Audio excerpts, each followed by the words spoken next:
Speaker की ज़ेर सदारत कौमी सलामती कमेटी का इजलास शुरू। वज़ीर आज़म शहबाज शरीफ और army chief general Asim Munir इजलास में शरीक।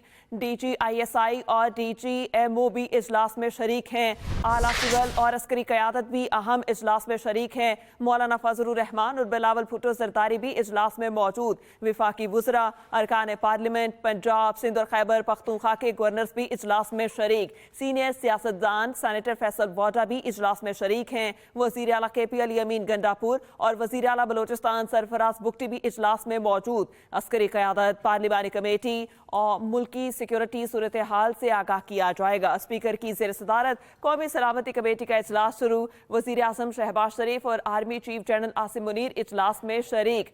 DGISI और DGMO भी इजलास में शरीक हैं। आला सिविल और अस्करी क़यादत भी इजलास में शरीक है। मौलाना फजलुर रहमान, बिलावल भुट्टो जरदारी भी इजलास में मौजूद। इसके अलावा विफाकी वज़रा, अरकान पार्लियामेंट, पंजाब, सिंध और खैबर पख्तूनख्वा के गवर्नर्स भी इजलास में शरीक हैं। इस पर तफसीलात जान लेते हैं खालिद महमूद से। जी खालिद, इजलास के हवाले से आगाह कीजिएगा। जी देखें जी, इस वक्त पाकिस्तान की जो अस्करी और सियासी क़यादत है एक मेज़ पर मौजूद है और आज पार्लियामेंट की जो कौमी सलामती कमेटी का इजलास है वो अब से कुछ देर पहले स्पीकर की सदारत में शुरू है और आज के इजलास में वज़ीर आज़म शहबाज शरीफ, आर्मी चीफ, DGISI, DGMO और इसके अलावा जो तमाम पोलिटिकल पार्टीज़ हैं उनके सरबराहान आज के इजलास में शरीक हैं। मौलाना फजलुर रहमान और बिलावल भुट्टो जरदारी भी आज के इजलास में शरीक हैं। खासकर जो दहशतगर्दी के हवाले से हालिया लहर आई है उसके हवाले से तफसीलात जो है वो सामने आएंगी और शुरा की जानिब से एक तफसीली ब्रीफिंग जो है वो दी जाएगी। DGMO जो है वो आज के इजलास में शुरा को ब्रीफिंग देंगे। खासकर जो बलोचिस्तान की सूरत हाल है उसके हवाले से तफसीलात से आगाह किया जाएगा और दूसरी तरफ KPK की जो सूरत हाल है वहाँ पर भी दहशतगर्दी की एक लहर मौजूद है, उसके हवाले से भी तमाम तर सूरत हाल से शुरा को आगाह किया जाएगा। आज के इजलास में चौंके चारों वज़राए आला और चारों गवर्नर भी आज के इजलास में शरीक हैं, लिहाजा उनकी तजावीज़ को भी सामने रखा जाएगा। खासकर KPK और बलोचिस्तान के जो वज़ीर आला और गवर्नर आज के इजलास में शरीक है उनके जो मसाइल हैं उसको भी सामने रखा जाएगा और एक मुतफ़िका पॉलिसी जो है वो सामने आएगी और कोशिश यही की जा रही है कि जो नेशनल एक्शन प्लान बना था उस पर 100% अमल दरामद को यकीनी बनाया जा सके। आज जो अस्करी क़यादत है वो नेशनल एक्शन प्लान पर अमल दरामद के हवाले से भी शुरा पर जोर देंगे और उनका ये कहना है कि इस प्लान पर फौरी तौर पर अमल दरामद होना ज़रूरी है। इसके अलावा तजावीज़, सिफारिशात और जो भी सियासी जमातों की राय होगी उसको सामने रखते हुए एक दहशतगर्दी के खिलाफ मुतफ़िका पॉलिसी वो सामने आएगी और उससे सिफारिशात को फिर कैबिनेट में भी पेश किया जाएगा, वहाँ पर इसकी मंजूरी ली जाएगी। लेकिन तो यही की जा रही है कि आज के इजलास में तमाम सियासी क़यादत की मुशावरत तजावीज़ के बाद एक पॉलिसी जो है वो सामने आएगी और दहशतगर्दी के खिलाफ अस्करी क़यादत और हमारी जो इंटेलिजेंस अदारे हैं वो दहशतगर्दी के खिलाफ एक ऑपरेशन जो है वो शुरू करने जा रहे हैं जिसमें दहशतगर्दों का कलाकमा किया जा सकेगा। इस हवाले से ये मुशावरती इजलास अब शुरू हो चुका है और तमाम शुरा इस वक्त इजलास में मौजूद हैं और ब्रीफिंग का आगाज हो चुका है। अस्करी क़यादत की जानिब से जो बलोचिस्तान की ताज़ा तरीन सूरत हाल है उस पर ब्रीफिंग दी जा रही है। खासकर जो जाफर एक्सप्रेस का वाक़या हुआ उसके बाद दीगर जो दहशतगर्दी के वहाँ पर वाक़यात हुए उनकी तमाम तफसीलात से शुरा को आगाह किया जा रहा है और साथ साथ जो ममालिक इस तमाम सूरत हाल दहशतगर्दी में मुलव्वस हैं उसके हवाले से भी सबूत जो है पार्लियामेंट के सामने रखे जा रहे हैं कि ये वो लोग हैं जो इस दहशतगर्दी में मुलव्वस थे और इनके खिलाफ फौरी कार्रवाई की ज़रूरत है। आलमी सतह पर भी ज़रूरत है, पार्लियामेंट की सतह पर भी ज़रूरत है और सफारती सतह पर भी इन लोगों के खिलाफ पाकिस्तान का जो मौक़िफ़ है वो फौरी लाने की ज़रूरत है।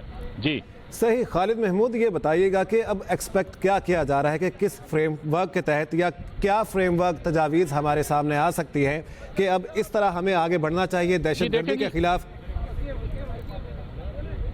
जी देखें जी, इस हवाले से चूँकि एक एतराज़ आ रहा था कि अस्करी क़यादत जो है वो ऑपरेशन शुरू करने जा रही है, लेकिन पार्लियामेंट का इत्मीनान बड़ा ज़रूरी था।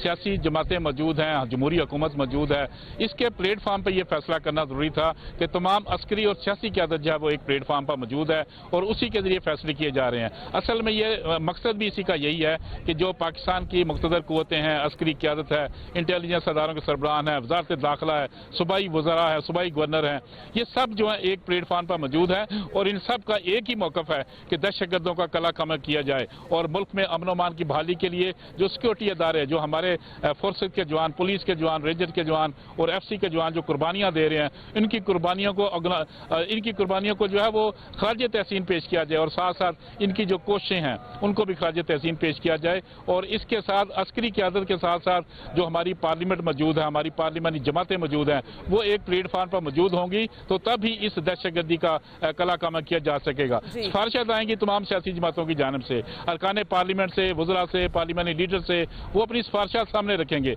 जिसके बाद ये पॉलिसी आज मरतब की जाएगी। जी सही पॉलिसी मुरतब की जाएगी। खालिद महमूद, आपका बहुत शुक्रिया। PTI का कौमी सलामती की पार्लिमानी कमेटी इजलास में शिरकत से इनकार। बानी PTI से मुलाकात की शर्त रख दी गई है। रात गए PTI की सियासी कमेटी का मुशावरती इजलास अली अमीन गंडापुर को बतौर वज़ीर आला KP इजलास में शिरकत की इजाज़त दी गई है। न्यूज़ कॉन्फ्रेंस से खिताब करते हुए सलमान अकरम राजा ने कहा, PTI की जानिब से कोई नुमाइंदा इजलास में नहीं जाएगा। बानी PTI को पेरोल पर रिहा किया जाए ताकि वो इजलास में शिरकत कर सकें। तहरीक इंसाफ दहशतगर्दी के खिलाफ खड़ी है। इस वक्त हम किसी ऑपरेशन के हक में नहीं हैं। हमारी पॉलिटिकल कमेटी ने कल फैसला किया, एक तवील हमारी नशस्त हुई कि जब तक हमारी इमरान खान से मुलाकात नहीं होती, ये अमल आगे नहीं बढ़ सकता, हम इसमें शामिल नहीं हो सकते। इसलिए आज जो सिक्योरिटी कमेटी की मीटिंग बुलाई गई है उसमें हम शामिल नहीं होंगे। तो हम अली अमीन गंडापुर साहब बतौर वज़ीर आला खैबर पख्तूनख्वा उस हैसियत में वो उसमें शामिल होंगे और अपना मौक़िफ़ सामने रखेंगे। इस वक्त जो नेशनल सिक्योरिटी कमेटी, जो पार्लियामान की एक कमेटी है, उसका बुलाना और उस पे पाकिस्तान तहरीक इंसाफ के हमारे लीडर के साथ मुशावरत ना करने देना मेरा ख्याल है बहुत बड़ी ज्यादती है और इसको हम लोगों ने रिजेक्ट किया है। इसीलिए हमारे सारे साथियों ने इसका अग्री किया कि हम लोग रात के तक मीटिंग चलती रही कि हम लोग बायकॉट करेंगे। कौमी सलामती कमेटी इजलास में शिरकत न करके PTI ने साबित कर दिया कि उनकी तरजीह बानी PTI हैं। वज़ीर दिफा ख्वाजा आसिफ का सोशल मीडिया वेबसाइट X पर पैगाम लिखा, वतन की सलामती और अमन PTI के लिए अहमियत नहीं रखते। वतन दहशतगर्दी की आग में जल रहा है। बानी नहीं तो पाकिस्तान नहीं, इनका नस्बुलैन है। PTI मफादात की सियासत कर रही है। इससे बढ़कर वतन दुश्मनी और क्या हो सकती है। कौमी सलामती कमेटी इजलास में शिरकत न करके PTI ने साबित कर दिया कि उनकी तरजीह बानी PTI हैं। वजीर दिफा ख्वाजा आसिफ का सोशल मीडिया वेबसाइट X पर पैगाम। PTI कौमी सलामती कमेटी के इजलास में शिरकत नहीं करेगी। बानी PTI की हमशीरा अलीमा खान की लाहौर में मीडिया से गुफ्तगू। कहा, आज हम अडयाला जा रहे हैं, हमारी हफ्ते में एक बार बानी PTI से मुलाकात होती है। सैकड़ों मुल्ज़िमान अदालत पेश होते हैं, तफ्तीशी ऑफिसर पेश नहीं होता। ये इंसाफ का कौन सा तकाजा है। आपको बता रहे हैं कि PTI कौमी सलामती कमेटी के इजलास में शिरकत नहीं करेगी। बानी PTI की हमशीरा अलीमा खान की लाहौर से मीडिया से गुफ्तगू। आगे बढ़ते हुए आपको बताएं कि पिछली हुकूमत ने इंसदादे हेपेटाइटिस प्रोग्राम में रुकावटें डाली। गिलगित बल्तिस्तान से हेपेटाइटिस C का मुकम्मल खात्मा करेंगे। वज़ीर आज़म का गिलगित बल्तिस्तान में इंसदादे हेपेटाइटिस C पायलट प्रोजेक्ट की कामयाब तकमील पर तकरीब से खिताब। कहा, हेपेटाइटिस के खात्मे के लिए वज़ीर आला गिलगित बल्तिस्तान को जिम्मेदारी दे दी। पंजाब में हेपेटाइटिस C के खात्मे के इक़दाम जारी हैं और अब भी वज़ीर आला मरियम नवाज की सरबराही में प्रोग्राम चल रहा है। हेपेटाइटिस C के खात्मे के लिए जो इकदाम शुरू किए गए हैं, पहला उसका यूनिट PKLI में बनाया गया, पूरे पंजाब के डिस्ट्रिक्ट हेडक्वार्टर हॉस्पिटल्स और THQs में सैटेलाइट यूनिट्स बनाए गए और इंतहाई आम और अच्छे तरीके से बनाए गए और बिल्कुल 100% मुफ्त इसकी अखराजात जो मरीज थे उनको मुफ्त अद्वियात दी गई, मुफ्त उनका चेकअप था। तो वो एक बेहतरीन निज़ाम था और आज भी अल्हम्दुलिल्लाह अब पंजाब में वज़ीर आला मरीम नवाज शरीफ साहिबा की सरबराही में ये प्रोग्राम बहुत ऐसे तरीके से चलाया जा रहा है। जब हमारी हुकूमत ख़त्म की गई उसके बाद एक हुकूमत आई तो उन्होंने इस प्रोग्राम का इस तरह से खात्मा कर दिया कि निज़ाम बिल्कुल ऑटोनमस था, इंडिपेंडेंट था, उसको वापस जनरल अस्पतालों में उसको मुंतकिल कर दिया, जिसका बेपनाह नुकसान हुआ। Army chief general Asim Munir से Bahrain national guard of kingdom के commander Sheikh Mohammed bin Isa bin Salman Al Khalifa की मुलाकात। ISPR के मुताबिक दोनों रहनुमाओं का इलाकाई सलामती और दो तरफा फौजी ताउन को मजबूत बनाने पर तबादला ख्याल। आर्मी चीफ ने मुश्तरका सिक्योरिटी चैलेंज से निमटने और खित्ते में अमन इस्तेहकाम को फ़रोग देने के लिए ताउन पर जोर दिया। मुअज़्ज़िज़ मेहमान ने पाकिस्तान की मुसल्लह अफवाज की पेशा वराना महारत को सराहा। दहशत गर्दी के खिलाफ जंग में पाक फौज की गैर मुतज़लज़िल कोशिशों को भी सराहा। IPPs की टैरिफ में कमी से मुतालिक अहम पेशरफ सामने आई है। 7 IPPs और CPPA ने टैरिफ नजरसानी के लिए दरखास्तें दायर कर दी हैं। Nishat Junia power, Nishat power Narowal energy limited की जानिब से दरखास्त दायर की गई। लिबर्टी पावर टेक लिमिटेड और एंग्रो पावर कादिरपुर लिमिटेड ने भी दरखास्त दायर की है।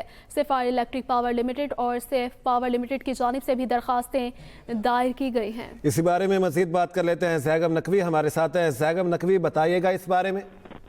जी बिल्कुल, हुकूमती टीम की जानब से बिजली की कमी के हवाले से जो कोशिशें थी उसमें आज एक बड़ी पेशरफ्त है कि IPPs के टैरिफ में कमी के हवाले से जो दरख्वास्त है वो नेपरा में दायर कर दी गई है।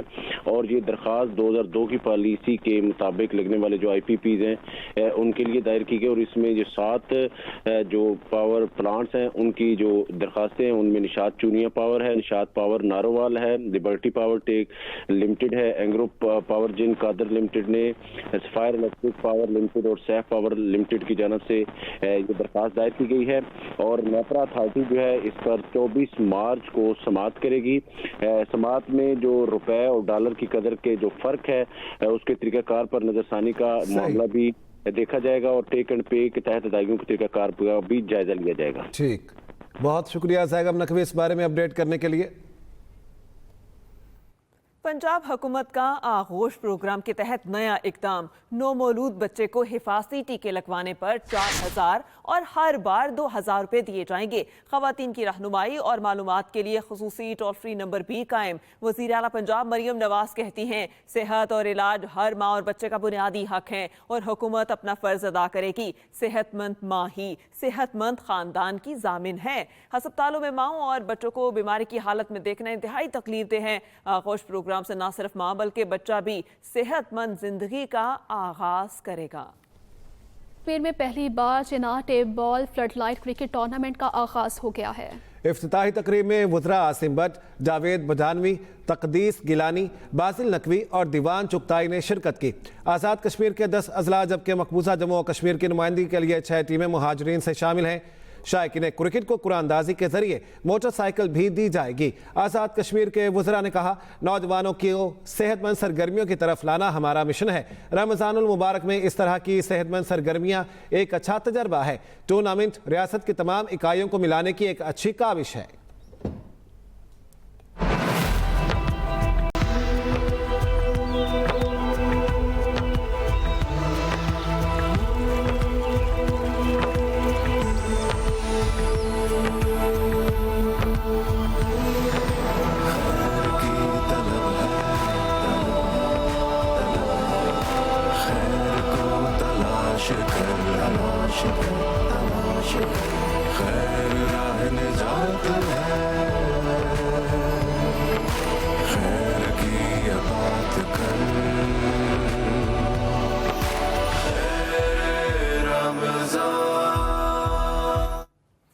एक्सप्रेस एंटरटेनमेंट की मकबूल ट्रांसमिशन प्यारा रमज़ान जवेरिया साउथ की मेज़बानी में आगे बढ़ती ही जा रही है। 16वीं अफ्तार की नशरियात में मशहूर मारूफ कव्वाल मरहूम अमजद साबरी को खिराज अकीदत पेश किया गया। तफसीलात इस रिपोर्ट में।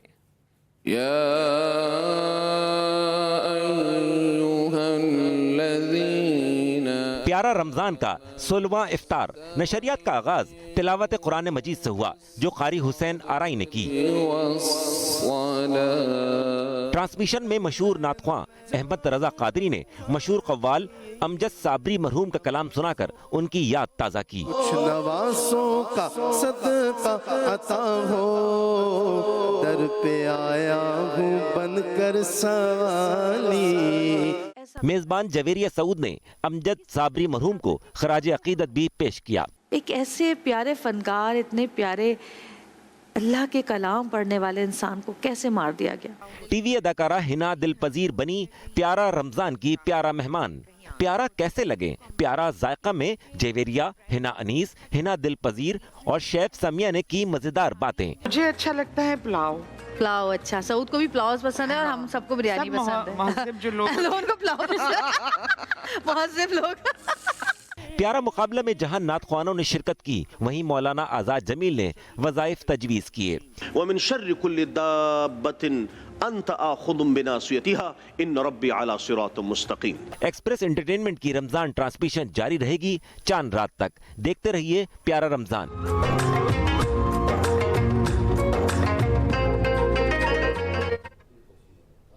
आपको बताते हैं इटली में होने वाले special Olympics world winter games में 11 मेडल्स जीतने वाले खिलाड़ी और ऑफिशियल्स वतन वापस पहुंच गए। चेयरपर्सन रौनक इकबाल लाखानी का कहना है कि मेगा इवेंट में पाकिस्तान के मेडल जीतना किसी बड़े एजाज से कम नहीं है। मजीद जानते हैं इस रिपोर्ट में। कराची एयरपोर्ट पर पाकिस्तान ओलंपिक एसोसिएशन की associate secretary general Tahmina Asif, SOP के ओहदेदारान और एथलीट्स के अजीज और कारिब ने खिलाड़ियों का वालिहाना इस्तकबाल किया और फूलों के हार पहनाए।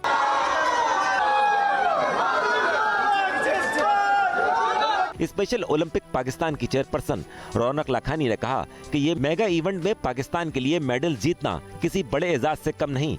Amazing, I think वहाँ जाके बच्चों ने जो परफॉर्म किया है ना वो आउटस्टैंडिंग माशाल्लाह। एंड वेरी प्राउड टू से कि हमारे जो एथलीट्स हैं 6 गोल्ड लेके आए हैं, 3 सिल्वर हासिल किया और 2 ब्रॉन्ज किया। माशाल्लाह सबको मुबारक।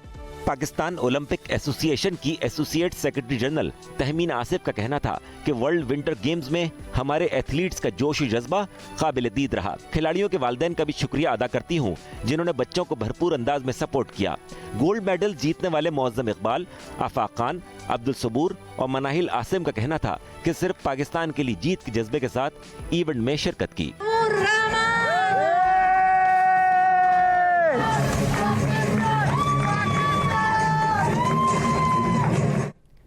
न्यूज बुलेटिन से फिल वक्त इतना ही। मजीद किसी भी खबरों की तफसील के लिए विजिट कीजिए हमारी वेबसाइट express.pk और देखते रहें एक्सप्रेस न्यूज।